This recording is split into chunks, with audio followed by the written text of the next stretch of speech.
O, zdravo radoznalci, to sam ja, Čika Zdrave, koji uči radoznalce. Danas učimo igrati šah. Radoznalci, da li ste znali da šah postoji više od 1000 godina?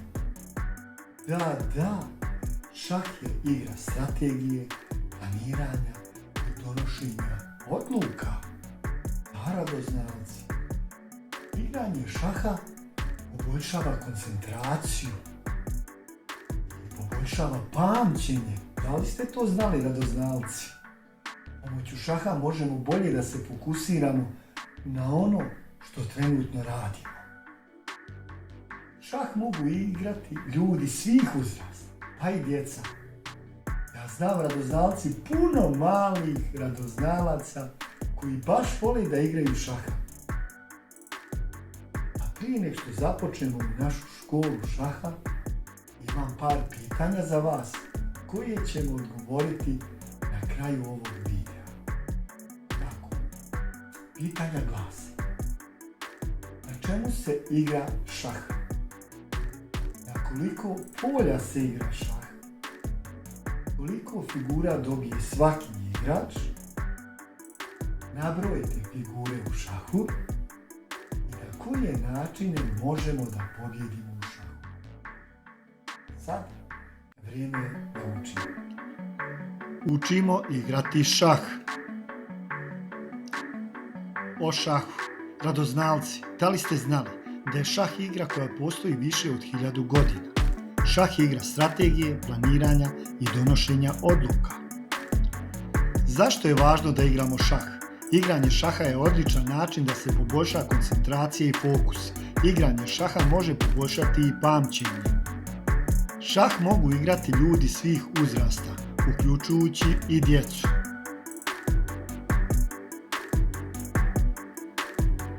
Šahovska tabla. Šah se igra na tabli sa 64 polja. Šahovska tabla i figure. Svaki igrač počinje sa po 16 figura, crne ili bijele, a koje uključuju pijune, lovce, konje, topove, kraljicu i kralja. Cilj šahovske igre. Cilj igre je matirati protivničkog kralja, što znači staviti ga u poziciju da ne može izbjeći hvatanje.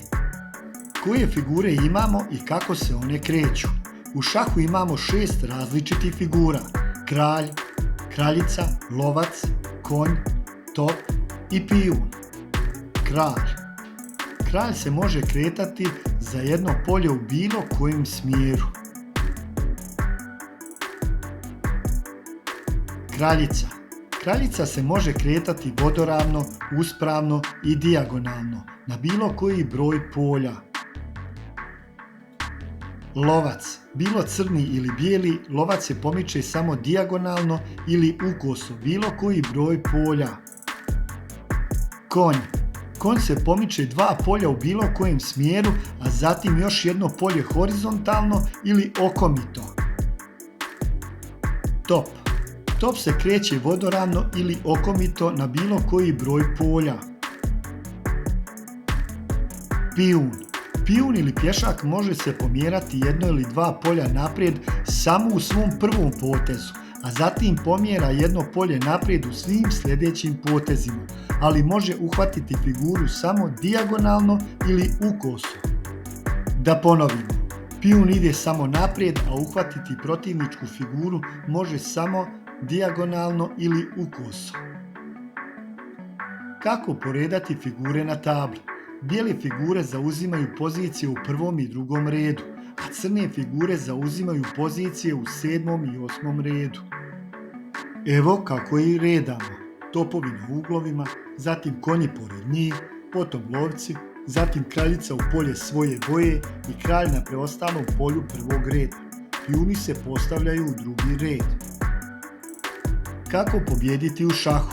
Cilj igre je pobijediti protivničkog igrača, a to možemo učiniti kada matiramo protivničkog kralja, šah mat, kada protivnik preda meč i kada protivniku istekne predviđeno vrijeme za partiju.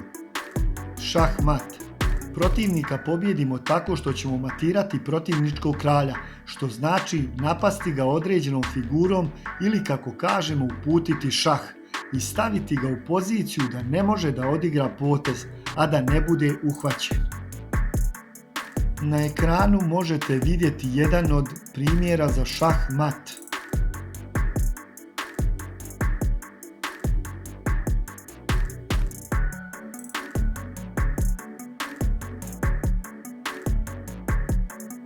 Protivnički igrač predaje partiju.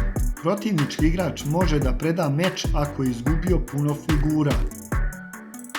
Isteklo vrijeme. Možemo pobijediti protivnika i ako istekne predviđeno vrijeme za partiju. Otvaranje partije. Igrač koji kontroliše bijele figure prvi započinje partiju. Nakon toga potez ima igrač sa crnim figurama i tako se mijenjaju naizmjenično tokom cijele partije.